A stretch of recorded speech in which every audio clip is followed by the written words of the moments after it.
ଜୟ ଜଗନ୍ନାଥ ଦର୍ଶକ ବନ୍ଧୁ। ଓଡ଼ିଶାର ଏକ ମୁଖ୍ୟ ପର୍ବ ହେଉଛି ଶାମ୍ବ ଦଶମୀ। ଏହା ପୌଷ ମାସ ଶୁକ୍ଳପକ୍ଷ ଦଶମୀ ତିଥିରେ ପାଳିତ ହୋଇଥାଏ।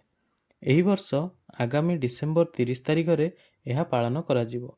ଆସନ୍ତୁ ଜାଣିବା ଏହି ପୂଜା କ'ଣ ପାଇଁ କରାଯାଏ ଏବଂ ଏହାର କ'ଣ ମହତ୍ତ୍ୱ ରହିଛି। ଶାମ୍ବ ଦଶମୀ ହେଉଛି ଓଡ଼ିଶାର ଏକ ସ୍ୱତନ୍ତ୍ର ପାରମ୍ପରିକ ପର୍ବ।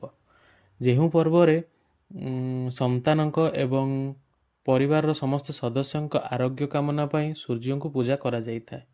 ପ୍ରଥମେ ଜାଣିବା ଏହାର ପୌରାଣିକ ପୃଷ୍ଠଭୂମି ଓ ଗୁରୁତ୍ୱ କ'ଣ ରହିଛି। ଭଗବାନ ଶ୍ରୀକୃଷ୍ଣଙ୍କର ପୁତ୍ର ଶାମ୍ବ ନିଜର ସୌନ୍ଦର୍ଯ୍ୟ ପାଇଁ ବହୁତ ଗର୍ବିତ ଥିଲେ ଏବଂ ଅପରାଧବଶତଃ ଋଷି ଦୁର୍ବାସାଙ୍କ ଦ୍ୱାରା ଅଭିଶପ୍ତ ହୋଇ କୁଷ୍ଠ ରୋଗରେ ଆକ୍ରାନ୍ତ ହୋଇଥିଲେ। ସୂର୍ଯ୍ୟଦେବଙ୍କୁ ପ୍ରସନ୍ନ କରିବା ପାଇଁ ସେ କୋଣାର୍କର ଚନ୍ଦ୍ରଭାଗା କୂଳରେ 12 ବର୍ଷ କଠୋର ତପସ୍ୟା କରିଥିଲେ। ପୌଷ ଶୁକ୍ଳ ଦଶମୀ ତିଥିରେ ସୂର୍ଯ୍ୟଙ୍କ କୃପାରୁ ସେ ରୋଗମୁକ୍ତ ହୋଇଥିବାରୁ ଏହି ଦିନଟି ଶାମ୍ବ ଦଶମୀ ଭାବେ ପାଳିତ ହୋଇଥାଏ।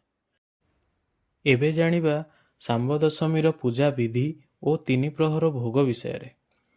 ଏହି ଦିନ ସୂର୍ଯ୍ୟଙ୍କର 3ଟି ସ୍ଥିତିକୁ ଲକ୍ଷ୍ୟ କରି 3 ପ୍ରକାରର ପୂଜା ବା ଧୂପ କରାଯାଏ। ପ୍ରାତଃ ପୂଜା। ସୂର୍ଯ୍ୟୋଦୟ ସମୟରେ ବାଳସୂର୍ଯ୍ୟଙ୍କୁ ଫଳମୂଳ, ମିଷ୍ଟାନ୍ନ, ଖେଚୁଡ଼ି ଓ କାଞ୍ଜି ଅର୍ପଣ କରାଯାଇଥାଏ। ମଧ୍ୟାହ୍ନ ପୂଜା, ଯାହାକି ମୁଖ୍ୟ ପୂଜା। ଏହାକୁ 7 ଘଡ଼ି ପୂଜା ମଧ୍ୟ କୁହାଯାଏ।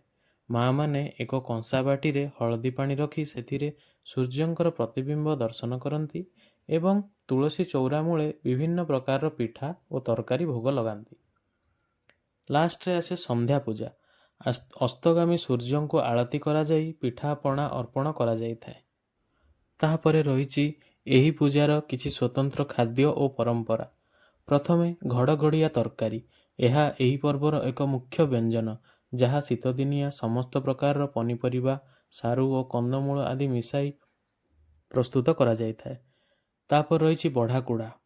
ପରିବାରର ପ୍ରତ୍ୟେକ ସଦସ୍ୟଙ୍କ ନାମରେ ସୂର୍ଯ୍ୟଙ୍କୁ ଅଲଗା ଅଲଗା ପିଠା ବା ଖାଦ୍ୟ ବଢ଼ାଯାଇଥାଏ, ଯାହା ସେମାନଙ୍କର ସୁରକ୍ଷା ଓ ମଙ୍ଗଳ ପାଇଁ ଉଦ୍ଦିଷ୍ଟ ଥାଏ। ତାପରେ ରହିଛି ମହାକାଳ ପୂଜା। ସନ୍ଧ୍ୟା ପରେ ବା ରାତିରେ ଯମରାଜ ବା ମହାକାଳଙ୍କୁ ବୁଢ଼ା ଚକୁଳି ଅର୍ପଣ କରି ପରିବାରର ଦୀର୍ଘାୟୁ କାମନା କରାଯାଇଥାଏ।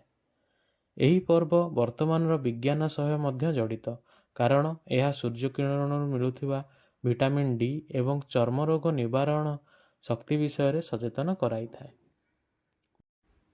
ଦର୍ଶକ ବନ୍ଧୁ, ଏହା ତ ଥିଲା ଶାମ୍ବ ଦଶମୀ କ'ଣ ପାଇଁ ଏବଂ କିପରି ପାଳନ କରାଯାଏ ଓ ଏହାର କ'ଣ ଉପକାରିତା ରହିଛି।